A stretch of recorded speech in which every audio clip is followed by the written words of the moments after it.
السلام علیکم ورحمۃ اللہ وبرکاتہ نحمدہ ونصلی علی رسولہ الکریم اما بعد فاعوذ باللہ من الشیطان الرجیم بسم اللہ الرحمن الرحیم۔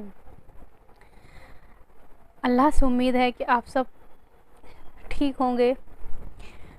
میں نے ایک سیریز سوچی ہے جس میں انشاءاللہ نبی صلی اللہ علیہ وسلم کی احادیث آپ سب کے ساتھ شیئر کروں گی، جو کہ بہت ضروری ہے۔ ہمیں قرآن کے ساتھ ساتھ سنت کا بھی پتہ ہونا چاہیے، اور آپ کی احادیث جو ہمارے لیے بہت ضروری ہیں، جن کا ہمیں علم ہونا چاہیے، کیونکہ ان کے ذریعے ہی ہمیں بہت کچھ سیکھنے کو ملتا ہے۔ قرآن اور احادیث دونوں کو ساتھ لے کر ہی چلنا ہوتا ہے۔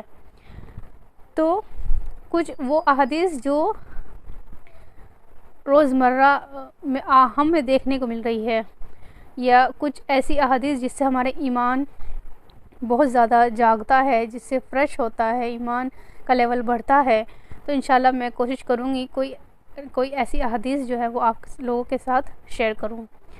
تو میں نے جو احادیث ایک ابھی پڑھی، اور مجھے لگتا ہے اس کو پڑھ کر مجھے لگا کہ جو یہ ابھی جو زمانہ چل رہا ہے اس کے حساب سے یہ احادیث بالکل سچ ثابت ہوئی۔ یعنی نبی صلی اللہ علیہ وسلم نے جو فرمایا، جو پیشن گوئی آپ نے کی کہ ایک زمانہ ایسا آئے گا، تو یہ حدیث پڑھ کر مجھے لگا کہ واقعی میں یہی وہ زمانہ ہے جس کے بارے میں آپ نے فرمایا تھا۔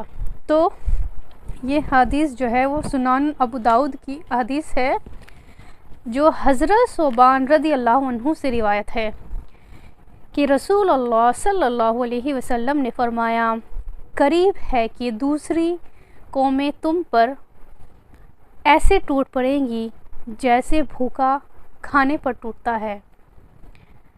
کسی نے عرض کیا، یا رسول اللہ، کیا ہم اس وقت بہت کم ہوں گے؟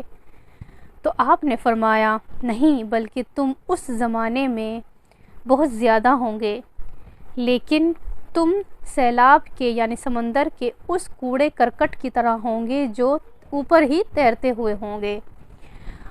اور آپ نے آگے کیا فرمایا کہ اللہ تمہارے دشمنوں کے سینوں میں تمہاری طرف سے جو خوف ہے، جو رعب ہے، اسے نکال دے گا، یعنی کسی کے دل میں تمہارا کوئی خوف نہیں ہوگا۔ اللہ تمہارے دلوں میں کیا کر دے گا؟ وہاں میں ڈال دے گا۔ تو کسی نے پوچھا، وہاں کیا ہے یا رسول اللہ؟ تو آپ نے فرمایا، وہاں یعنی دنیا سے محبت اور موت اور آخرت کو ناپسند کرنا۔ تو یہ حدیث جب میں نے پڑھی تو مجھے ایسا لگا جو آج کا جو زمانہ ہے، فی الحال جو وقت چل رہا ہے، یہ بالکل صحیح حدیث اس کو بالکل صحیح قرار دیتی ہے۔ واقعی میں یہ آج اس وقت یہی ہو رہا ہے جو ہمارے نبی نے ہمیں بتایا ہے۔ تو ہمیں اپنے ایمان کو تازہ کرنے کی ضرورت ہے۔ ہمیں جو ہم نے حدیث میں پڑھا، اس چیز کو پڑھنے کے بعد اس سے آپ زیادہ سے زیادہ لوگوں کو شیئر کیجیے، اور اسے آپ سمجھنے کی کوشش کیے کہ واقعی میں یہ زمانہ چل رہا ہے، تو ہمیں اس چیز کو نہیں کرنا ہے۔ ہمیں دنیا سے اتنی ہی محبت رکھنی ہے جتنی جائز ہے، اور ہمیں اپنی آخرت کو یاد رکھنا ہے۔ السلام علیکم ورحمۃ اللہ وبرکاتہ۔